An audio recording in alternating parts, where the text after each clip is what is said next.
haddaad rabto inaad iibsato property commercial ah ku ganacsato ama aad kala jarjarto sida bulshada aad u caawiso sida ayaga kaaga kireystaan waxaan ku sheegaya this is the only video u baahan tahay laakiin haddaan ku cusub tahay marka wadan soo boqotay tahay magacaygu waxaa la yidhahdaa daahir bulshada waxaan ka caawiya gurigoodan iska sii gadaan guri cusubna iibsadaan insha allah ugu soo boqo website-kayga sahan realty.com waxaan soo wadnaa webinarkaas oo kaa caawin doono gurigaada inaad ku bixiso 5 to 7 years inaad ku bixiso I know a lot of you guys waxaa dhahaysaa oh this is going to be true balan waxaan ka qaadaynaa in arrintaasi aan riyadaada in rumayno so dad badan ayaa hadda israsgareynaya waxay iska rasgareynayaan website-ka loo yaqaano fast mortgage freedom insha allah halkan ugu soo boqo already waxaa israsgareysay over 180 people israsgareysay hadda aan arkayno nagu soo biir webinarka email baa kuu soo geli doono text message kuu soo geli doono insha allah halkaas kasoo rasgaree haddii aad rabto inaad xorriyad hesho Step one, haddaad rabto guri commercial property aad ku ganacsato inaad iibsato the first one you have to define your goals and budget waa step one waay waa inaad budget gareysaa aan ogaataa ujeedada aad ka rabto gurigan muxuu yahay number one gurigan maxaa u iibsanaysaa number one for investment ma u iibsanaysaa investment ahaan ma business operation ku noqonaya ama development aan ka hadlayno kale ma sii jarjaraysaa number two waa inaad budget gareysataa waa inaad lacag down payment ah haysataa and usually dadka qaar loan option kaada waa inaad ogaataa at least dadka qaar mostly waxaan kula talayaa inay is budget gareeyaan 25% oo guriga iibsanaysa haddii aan ka soo qaadno gurina iibsanayso 1,500,000 iibsanayso 25% kugu dhufto waa inaad haysataa at least 375,000 ogow inaad guriga iibsanayso ku ganacsanaysa qasab maaha inuu noqdo 1,500,000 inuu noqdo qasab maaha it could be 1,900,000 noqon kara it doesn't matter so the other option kalena u evaluate gareysa waayo waxa loo yaqaano financing option maxaa rabta siday ku iibsanaysaa gurigan dadka qaar waxay isticmaalaan waxa loo yaqaano SBA loans oo ah small business administration waxay u qaabilsan loan ay qaato dadku siiyaan baa jirta dadka qaar waxay isticmaalaan waxa loo yaqaano commercial mortgage ama waxa loo yaqaano private funding so sidee isticmaalaysaa adiga taa isticmaalaysa adaa garanayo step 2 waa inaad isku geysataa you have to assemble your team teamka ka caawin lahaa waxaan dhan uu ka caawin lahaa inaad is ogaato waa number one the first step waxay noqonaysaa you have to hire commercial real estate agent anigoo kala ah oo experience ina at least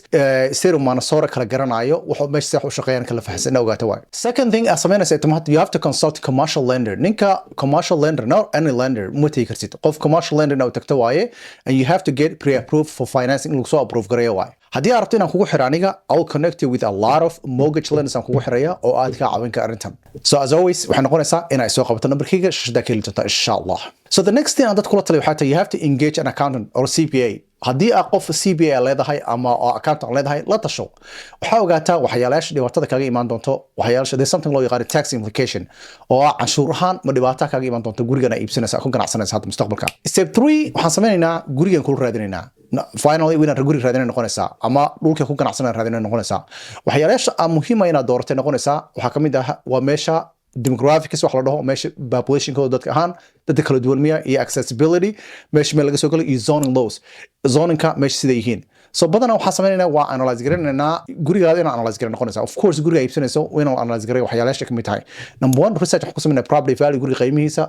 rental rate kusoo ogaanaya dadka inta ku kiraysanaya kusoo ogaanaya iyo future development meesha ma dhismo cusub laga dhisi doono mustaqbalka as always kale waxaan kula talinayaa inaad soo aragto multiple building inaad soo aragto ama properties aad soo aragto aana isbarbardhigto waxyaalaasha ka mid yihiin featureska guriga feature qaabka uu dhisan yahay conditionku ku sugan yahay iyo lacagta inaad ogaato waay step 4 waxaan sameynaynaa wax loo yaqaano conduct due diligence anaan ka caawinaya tan ha ka walwalin so waxaan ka xaqiijinayaa number 1 zoningka landka guriga meesha ku fadhiyo inuu yahay wixii loogu talagalay oo meel aad ku ganacsan karto inay tahay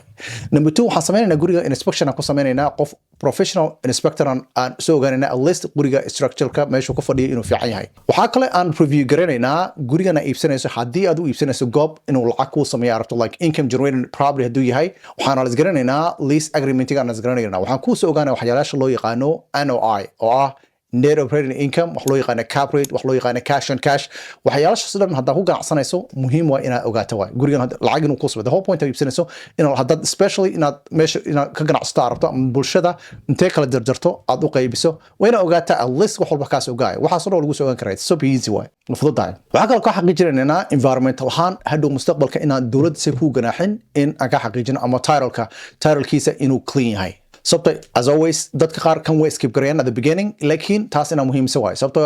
waxaan all these things waxyaalaha qaar waa public record waaye county-ga ka arki kartaa in title suu yahay everything ka arki kartaa like top that and waxaan la shaqeeyaa a lot of waxaan la shaqeeyaa oo title closers aan la shaqeeyaa oo close garanaya property so ayaga ayaa la garanaya little less than $300 ba waxaas dhan kaga badbaadaysaa the fifth step waxaan ku sameynaynaa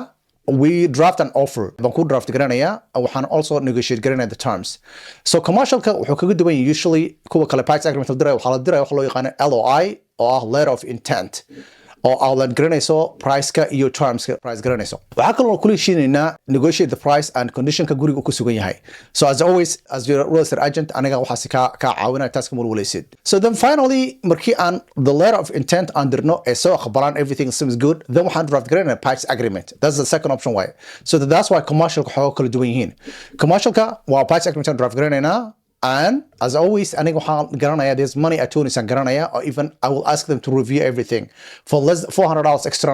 bixinayna ayaga no review garanaya exactly so everything in a correct yihiin laakiin ina ka washo ma taasi ana u qaabilsan as always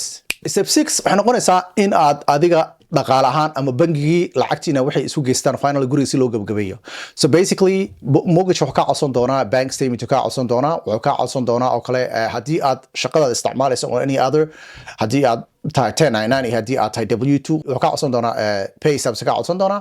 ama wuxuu ka codsan doonaa wax loo yaqaan PL profit and loss ka codsan doonaa so the next step waxa la sameeyaa guriga wuxuu mari doonaa wax loo yaqaan appraisal waa la qiimeyn doonaa markii la qiimeeyo gurigan qiimaha saxda ah ku iibsanayso inuu suuqa ka joogo qasab waay qof professional soo diriya usually waxa soo dirsanaya lenderka commercial lenderka aad ka codsanayso baa soo dirsanayo guriga way qiimeynayaan hadduu qiimaha noqdo uu ka hoos maro anaa la dhil garanaya the other one you don't have to worry about that adiga inay ku shamaha so the next thing waxaa receive garanaya lagu siinaya loan approval or basically like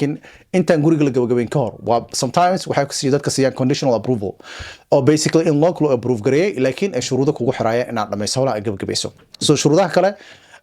waxa laga yaabaa lacagta down payment inay ku dhahaan badi 30% ka dhigan ku dhahaan oo kale ama ay ku dhahaan oo kale like another waxana siisaa oo kale W2 no keen oo kale ama requirement waxa kaga dhigan waxyaasha wayna u gudbisaa final walk through aan sameeynaa haddii gurigan ka codsan in wax noo hagaajiyo way noo hagaajinayaan waan ka xaqiijinaynaa the final day then waxaan gurigan gabagabeynaa so warqadiyo dhan including the title deed the title transfer all done paperwork waxa soo dhan baa saxiixaysaa so that day waxa bixinaysaa lacagta closing costiga oo guriga lagu gabagabeynayo as always waa bixinaysaa lacagta down payment-ga dhig lahayd waa bixinaysaa so all the transfer everything waxa maalinta say dhacayaan so adiga warqadihii oo foomkii aad saxiixleed baa saxiixaysaa then guriga waa la kala wareejinayaa so waxaad leedahay like yeah I'm done you're not done step 8 aan kugu darayaa step 8 kan waxaa noqonaysaa you have to manage and utilize the property number 1 dadka waxa kula taliyaa mostly markii guriga aan gabagabeeyaan oo kale oo commercial properties so haddii aad guriga ku noolanayso it's totally different laakiin haddii adiga ku noolaanaynin mostly you have to hire property management in a hire to why there's a lot of property management ajirta hadii aad rabto inaad list gareyso wina raadisa qof property management raadisa noqonaysa waxa kale oo sameynaysa you have to monitor expenses and revenue hadii gurigan meeshan aad ka raadinayso wax loo yaqaan cash flow the cash flow go basically like waa guriga hadii aad ku ganacsanayso markii aad qaato bishii aad kirada soo aruurso kirada inta qof ka kiranayso ku xirato for example hadda ka soo qaado 24 mall kale the guys kale oo kale so markuu everything qof walba lacag ka qaado 400 800 whatever ay noqoto wuxuu ka jaray all the expenses ku kacay whatever ku harto that's your cash flow ba ku harayso so then boom waxa guriga waxa leedahay oo at least ku sameeynaya another $40,000 extra ku sameeynaya leedahay oo goba dadku ku ganacsanayso so then waa wadaysa then you can buy another property iibsan kartaa mid kale iibsan kartaa then masha Allah before you know it you're a millionaire yeah saas dadka loo sameeyo hadaa rabto in arrintan ka caawiyo aniga as always waxa ka soo qaban kartaa website-kayga sahanrealty.com amarka shada keli doontaa waxaan soo wadnaa another program aan soo wadnaa programkaasi oo bulshada ka caawin doona gurigooda inay ku bixiyaan 5 to 7 years so haddii aad rabto programka inaad ku soo biirto si aad xorriyad u hesho adiga qoyskiina insha Allah nagu soo boqo website-kayga fast mortgage freedom wa salaam alaykum